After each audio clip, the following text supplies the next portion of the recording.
কোনো প্রকার third party application ছাড়া মোবাইল ফোনের সেটিংয়ের মাধ্যমে যে কোনো মোবাইলের স্ক্রিনের ওপর নিজের ছবি অথবা গার্লফ্রেন্ডের ছবি অথবা মা বাবার ছবি কীভাবে আপনি সেট করবেন আজকের এই ভিডিওতে আমি আপনাদেরকে একদম স্টেপ বাই স্টেপ দেখিয়ে দিব। হতে পারে আপনার স্যামসাং ফোন অথবা রেডমি, ভিভো, ওপো যে কোনো মোবাইলই হোক না কেন, জাস্ট 2 মিনিটের ভিতরে আপনি যে কোনো ছবি, আপনার নিজের ছবি, আপনার প্রিয়জনের ছবি, বাবা মা যে কোনো ছবি কিন্তু আপনি আপনার ফোনের ওয়ালপেপারে সেট করতে পারবেন বা হোম স্ক্রিনে সেট করতে পারবেন। ঠিক আছে, ওকে। সো সর্বপ্রথম আপনি আপনার ফোনের হোম স্ক্রিনে এইভাবে ট্যাপ করে ধরে রাখবেন বা চাপ দিয়ে ধরে রাখবেন। চাপ দিয়ে ধরে রাখার পর আপনাদের সামনে ঠিক এরকম একটা অপশন চলে আসবে। এখান থেকে আপনারা নিচের দিকে দেখতে পাবেন যে এই যে গ্যালারির মতো একটা আইকন দেওয়া আছে, এই আইকনে আপনারা জাস্ট একটা ক্লিক করবেন। ক্লিক করার পর এই জায়গায় ওয়ালপেপার দেখতে পাবেন। এখান থেকে যেই ওয়ালপেপারটা আপনার পছন্দ ওই ওয়ালপেপারটা আপনি এখানে সিলেক্ট করবেন। সিলেক্ট করার পর এই যে অ্যাপ্লাই এই বাটনে ক্লিক করলে কিন্তু এই ওয়ালপেপারগুলো আপনি সেট করতে পারবেন। সো আমি যেহেতু আমার নিজের ফটো ওয়ালপেপারে সেট করব বা হোম স্ক্রিনে সেট করব, সো আমি এখান থেকে ব্যাকে চলে আসলাম। ব্যাকে চলে আসার পর এই যে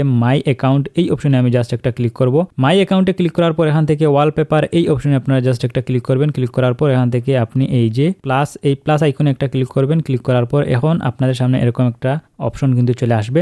সো এখান থেকে আপনারা গ্যালারিতে চলে আসবেন। সো আমি গ্যালারিতে চলে আসলাম। গ্যালারিতে চলে আসার পর আমি এই ফটোটা ওয়ালপেপারে সেট করব। এই ফটো আমি সিলেক্ট করলাম। সিলেক্ট করার পর এখান থেকে আমি আবার এই ফটোর উপর একটা ক্লিক করব। ক্লিক করার পর এখন দেখতে পাচ্ছেন যে আমার ফটোটা কিন্তু ওয়ালপেপারে আমি কতটুকু সেট করব, সেট করতে বলতেছে। আমি এখান থেকে এতটুকুই রাখলাম। রাখার পর আমি এই যে অ্যাপ্লাই এই বাটনে একটা ক্লিক করে দিলাম। অ্যাপ্লাই এই বাটনে ক্লিক করে দেওয়ার পর এখান থেকে আমি এই যে সেট এজ হোম স্ক্রিন এই অপশনে আমি একটা ক্লিক করব। ক্লিক করার পর একটু লোড নিবে। আমি এখান থেকে মিনিমাইজ করে বেরিয়ে চলে আসবো। সো মিনিমাইজ করে বেরিয়ে চলে আসার পর এখন দেখতে পাচ্ছেন যে আমার ওয়ালপেপারে কিন্তু আমার এই ফটোটা কিন্তু সেট হয়ে গেছে।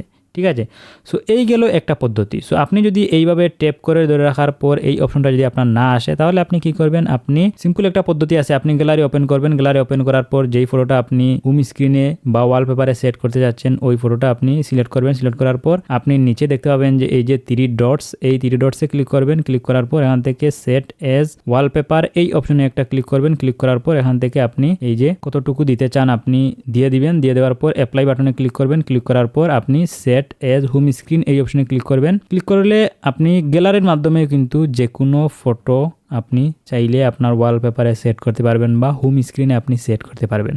ওকে, সো আমি যদি ব্যাক করি, ব্যাক করার পর এখন দেখতে পাচ্ছেন যে এই ফটোটাও কিন্তু আমার ওয়ালপেপারে সেট হয়ে গেছে। ওকে, সো এই ছিল মূলত আজকের ভিডিও। এভাবেই কিন্তু আপনারা খুব সহজে সম্পূর্ণ নতুন নিয়মে আপনি আপনার যে কোনো ফটো ওয়ালপেপারে সেট করতে পারবেন বা ফোনের হোম স্ক্রিনে সেট করতে পারবেন। ভিডিওটি আপনার কাছে কেমন লেগেছে আপনি চাইলে কমেন্ট করে জানাতে পারেন। আজকের মতো আমি জানাহানা বিদায় নিচ্ছি। দেখা হবে পরবর্তী ভিডিওতে। আল্লাহ হাফিজ।